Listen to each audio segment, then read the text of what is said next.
소방공무원 수험생 여러분 안녕하십니까? 자, 저희 이번 시간에 챕터에 대한 마인드맵부터 해서 한번 또 정리를 시작을 해보도록 하겠습니다. 자, 연소의 조건 해가지고 배웠던 것들이 이런 것들이 있었습니다. 그죠?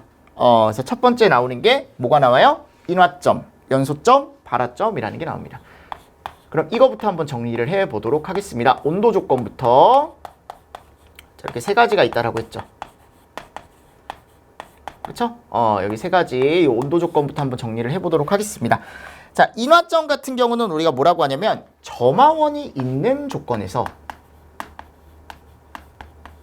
이게 깔려야 된다 그랬죠. 점화원이 있다. 연소점도 마찬가지예요. 점화원이 있다. 근데 여기는 점화원이 없는 상태에서도 불이 날 수 있다 그랬죠. 그렇죠? 어떤 자체의 열만으로 열이 날 수 있다라고 제가 말씀을 드렸었고, 그럼 인화점은 뭐예요? 연소를 시작할 수 있는 온도를 얘기하죠. 또는 연소 범위의 한계에 이를 수 있는 온도를 얘기하죠. 맞습니까? 자, 여기에 이를 수 있는 무슨 온도를 얘기해요? 최저 온도를 얘기합니다. 그리고 몇 류 위험물을 얘기합니까? 이거 사류 위험물이에요. 사류 위험물을 구분할 때 쓰는 온도가 인화점이다 라고 제가 틀림없이 말씀을 드렸었고, 자, 연소점 같은 경우는 뭐라고 했습니까? 연소가 시작하는 온도가 아닙니다. 연소가 뭐가 되는 온도입니까? 이거 지속되는 온도입니다. 연소가 지속되는 온도입니다. 그죠? 그러니까 이거는 시작이 아니고 우리가 지속이다 라고 되어 있고, 이 지속은 그냥 이론적으로 얘기했을 때 몇 초 이상? 5초 이상 지속 온도를 얘기한다. 이것도 최저 온도를 얘기한다 라고 제가 말씀을 드렸었습니다. 자, 발화점 한번 가보도록 하겠습니다. 점화원이 없는 상태에서, 자, 기본적으로 자체적으로 축적된 열만으로 발화하는 온도, 그죠? 발화할 수 있는 최저 온도를 저희가 무슨 점이라고 얘기한다? 그렇죠. 발화점이라고 얘기합니다. 발화점이라고 얘기합니다.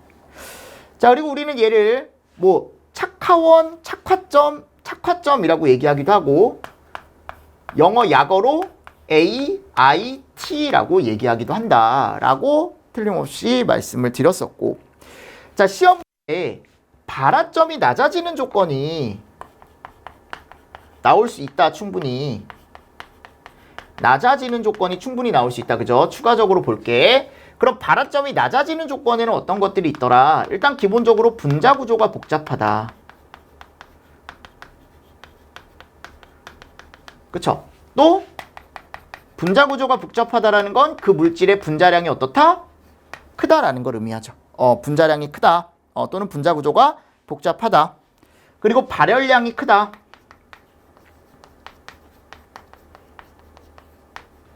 산소가 많다. 점화 에너지, 활성화 에너지가 작다. 그죠? 그리고 열 전도가 작다. 열 축적이 잘 된다. 뭐 이거 외에도 뭐 탄소세 길이가 길다. 이런 말들이 있었죠. 그죠? 그래서 이걸 우리가 발화점이 낮아지는 조건으로 같이 정리를 조금 해주실 필요가 있다라는 거죠. 자, 다음 연소 범위에 대해서 보겠습니다. 자, 저기가 보면 뭐가 나와요? 연소 범위가 나오죠. 이거는 우리가 뭐라고 한다? 가연성 혼합기가 뭐예요? 이젠 알죠? 이거 아직도 모르면 내 입장에서는 진짜 서운한 거예요, 여러분들. 가연성 혼합기가 뭔지 모르면. 가스, 그죠? 가연성 가스나 가연성 기체가 뭐하고 섞여 있는 상태? 산소와 섞여 있는 상태를 우리가 가연성 혼합기라고 한다 그랬죠. 요 가연성 혼합기에 뭐를 하기 위한? 불꽃을 보이게 하기 위한. 그쵸? 그러니까 어떻게 보면은 우리가 가연성 혼합기에 연소를 하기 위한 그 가연물의 농도 조건이다 라고 제가 말씀을 드렸었죠. 그죠? 그럼 가연성 혼합기의 농도 조건이라는 건 결국 우리가 그 가연물, 가연성 가스의 하한계부터 뭐를 얘기한다? 상한계를 얘기한다. 이걸 우리가 뭐라고 한다? 연소 범위라고 얘기한다. 기억하시죠? 그리고 우리가 그래프를 볼 수 있어야 되는데 그 그래프가 간단하게만 그리면 이런 그래프였다. 맞습니까? 요 사이를 우리가 뭐라고 한다? 하한계라고 얘기한다. 하한계가 아니고 연소범위라고 얘기한다. 자, 여기가 뭐예요? 하한계. 여기가 상한계를 의미하고, 얘를 기준으로 얘가 이름이 뭐야? 포화증기압선, 포화증기압선도. 맞습니까? 얘를 기준으로 왼쪽은 보지 않는다. 여긴 액체예요. 여기 기체 상태만 보는 거지. 기체 상태. 그쵸? 그래서 이 하한계에 불을 붙일 수 있는 온도를 우린 뭐라고 한다? 인화점. 그리고 이 오른쪽에 뭐가 있다? AIT가 존재하고, 여기에 CST라는 놈이 있다라는 거 한 번 더 보시면서 넘어가 주시면 됩니다. 얘가 연소 한계곡선이라는 거였고, 자, 다음 갔을 때 이제 연소 범위와 연소 범위에 대한 걸 봐야 되고, 그렇죠? 연소 범위를 한번 보고 위험도까지 우리가 볼 수 있어야 되는데, 이 연소 범위와 위험도를 어디서 볼 수 있어야 되냐면 이제 각 가연성 가스에서 이제 볼 수 있어야 된다. 연소 범위를 다 적진 않겠습니다. 아셨죠? 연소 범위를 다 적진 않겠지만, 자, 우리가 연소 범위가 넓은 애들이 있고 위험도가 넓은 애들이 있다. 가스가. 근데 이게 비례하진 않는다 그랬죠. 그죠? 연소 범위가 넓다라고 해서 뭐 위험도가 높은 건 맞는데 무조건 1등은 아니야, 여러분들. 가장 연소 범위가 넓은 애가 무조건 위험도가 1등은 아니라고요. 제가 그것만 좀 조심하셔라라고 말씀을 드렸습니다. 그럼 연소 범위로 갔을 때, 뭘로 갔을 때? 연소 범위로 갔을 때 가장 넓은 게 아세틸렌, 그리고 산화에틸렌. 그쵸? 그리고 뭐가 있었냐면 수소순이었어요. 3등까지만 적을게요. 아셨습니까? 자, 위험도가 가장 높은 게 뭐였습니까? 위험도가 가장 높은 거? 이氧화탄소. 이게 1등이었죠, 위험도. 그 다음 아세틸렌, 그 다음 산화에틸렌. 맞습니까? 이런 식으로 순서가 갔었고, 또 이제 중요한 건 뭐냐면 우리가 매, 에, 프, 부에서도 이 연소 범위와 뭐를 볼 수 있어야 된다? 위험도를 볼 수 있어야 되는데, 자, 연소 범위 같은 경우는 여기 범위부터 한번 써볼게요. 범위. 자, 범위는 뭐가 제일 넓다? 기본적으로 메탄이 제일 넓습니다. 얘가 1등이야, 여러분들. 1등. 얘가 2등, 얘가 3등, 얘가 4등이에요. 아셨죠? 자, 근데 위험도는 역순이라 그랬죠. 얘가 몇 등? 4등, 3등, 2등, 1등. 이런 식으로 간다라고 제가 말씀을 드렸었습니다. 그래서 이 순서 정도는 알고 있어야 된다는 거 다시 한번 여러분들 정리를 좀 해주시고, 그리고 뭐가 있어요? 영양요소라는 게 있죠. 이 영양요소는 뭐예요? 우리가 보통 얘기할 때 산, 불, 난, 피, 티. 산불이 났는데 PT를 하고 있다. 그쵸? 자, 산소 농도가 증가를 합니다. 불활성 가스 농도가 증가를 해요. 난류가 형성이 됩니다. 압력이 올라가요. 온도가 올라갑니다. 그러면 범위는 어떻게 되겠냐라는 거죠.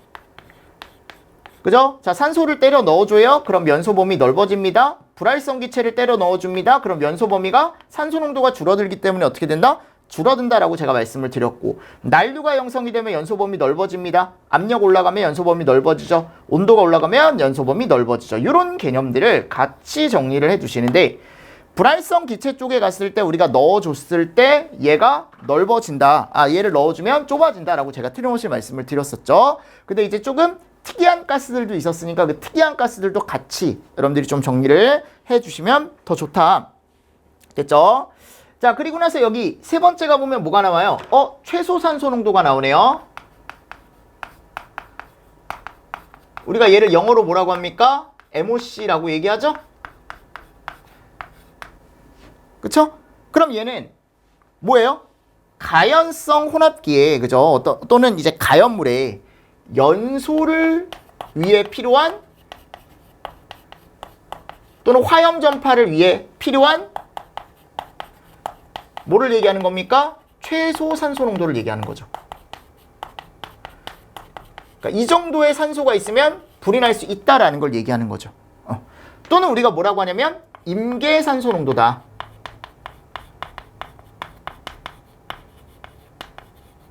그래서 우리는 가연물의 MOC보다 산소 농도를 낮춰버리면 뭐가 가능하다라고 했냐면 연소라던가 폭발에 대한 뭐가 가능하다? 그렇죠. 방지가 가능합니다. 이게 중요한 거지. 연소나 폭발에 대한 방지가 가능하다라는 게 중요한 거죠. MOC가 낮았을 때. MOC를 낮게 했을 때. 그쵸? 그럼 MOC 내가 어떻게 구한다 그랬죠? MOC. 이거 구할 수 있어야 돼요. MOC 구할 수 있어야 됩니다. 자, MOC 어떻게 구합니까? 완전 연소식에서 필요한 산소 몰수에 어디에서 필요한? 완전 연소 반응식에서 필요한 산소 몰수에다가 하한계를 곱합니다. 연소 하한계를 곱합니다. 아셨죠? 요거 꼭 알고 있어야 돼요. 아셨죠? 자, 다음 갔을 때 이제 뭐가 나와요? 화학 양론 조성비라는 게 나옵니다. 자, 우리가 이 화학 양론 조성비를 뭐라고 합니까? 영어로 CST라고 하죠. 이건 뭐야, 여러분들? 연소를 완결시킬 수 있는 어떤 최소한의 농도, 그죠? 그러니까 연소를 완결시킬 때 최소한의 농도가 아니고 연소를 완결시키기 위해서 가연성 가스와 또 이제 뭐가? 산소가 정말 적절하게 섞여 있는 농도를 우리가 뭐라고 한다? CST라고 한다. 그죠? 그래서 화학 양론 조성비라고 하는데, 자, 얘는 연연공이라고 해서 이런 식으로 우리가 뭐를 구할 수 있다? 화학 양론 조성비 CST를 구할 수 있고, 계산 문제는 제가 나중에 2회독 정도 할 때 심화반이라는 걸 들어갈 때 몇 가지 가지고 와서 문제를 풀어보고, 지금은 개념 정도만 보시면 됩니다. 아셨죠? 자, 이제 다음 갔을 때 이제 뭐가 나와요? 최소 발화 에너지와 화염 속도와 연소 속도가 나옵니다. 그리고 이것만 좀 정리를 해볼게요. 자, 뭐가 나와요? 지금 최소 발화 에너지라는 게 나오죠?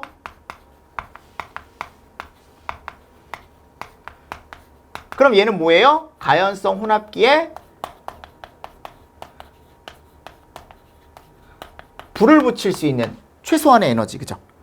그러니까 어떻게 보면 가연성 혼합기가 발화하기 위해 필요한 최소한의 에너지 값을 우리가 뭐라고 한다?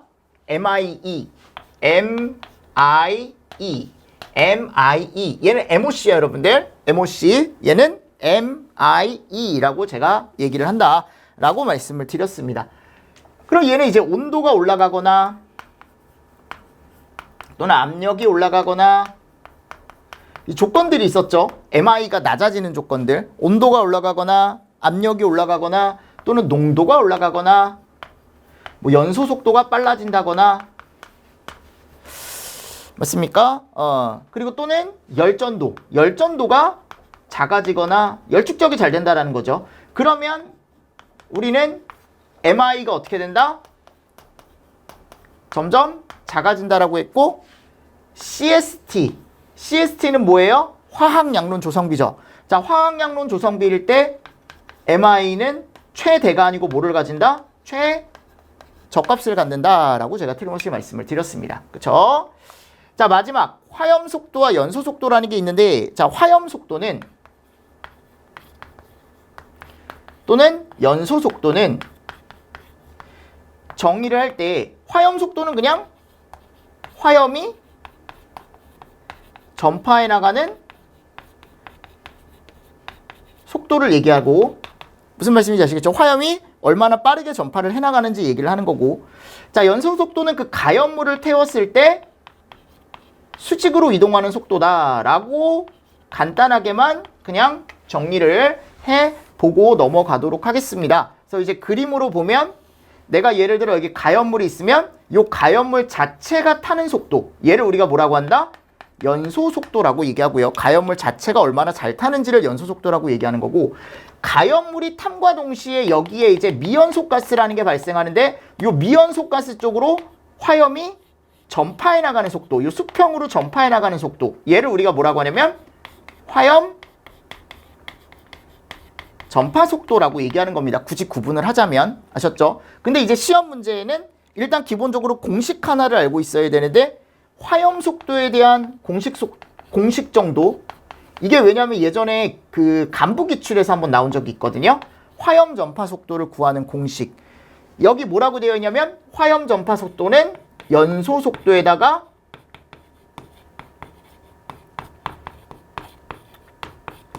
미연소 가스의 전방 이동 속도라고 되어 있거든요. 그럼 나는 뭐도 할 수 있다? 연소 속도 공식도 할 수 있다. 연소 속도는 그러면 화염 속도에서 미연소 가스의 전방 이동 속도를 어떻게 해주면? 빼주면 나오더라. 이런 개념들을 같이 정리를 조금 해주시면 좋다. 그리고 연소 속도에 뭐를 알고 있으면 된다? 영향 요소. 그쵸? 영향을 줄 수 있는 요소가 뭐가 있냐? 연소 속도에 영향을 주는 것들이 뭐가 있냐라는 거죠. 그래서 기본적으로 가연물의 종류라던가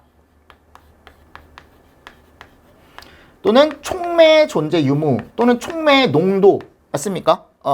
그리고 거기에 존재하는 산소량이라던가 또는 이제 가연물과 산소의 혼합비, 우리가 다른 말로 뭐라고 한다? 얘를 당량비라고 얘기하죠. 뭐라고 얘기한다고? 여러분들 당량비라고 얘기하죠. 그래서 이런 것들을 여러분들이 정리를 잘 해두시면 화염 속도와 연소 속도까지 해서 이 챕터를 제가 한 15분 정도 해서 좀 간단하게 정리를 해드렸습니다. 아셨죠? 요 정도는 정리를 하시고 다음 챕터로 넘어가는 걸로 저하고 약속하겠습니다. 아셨죠? 자, 이번 시간도 수고 많으셨습니다. 자, 수고하셨습니다.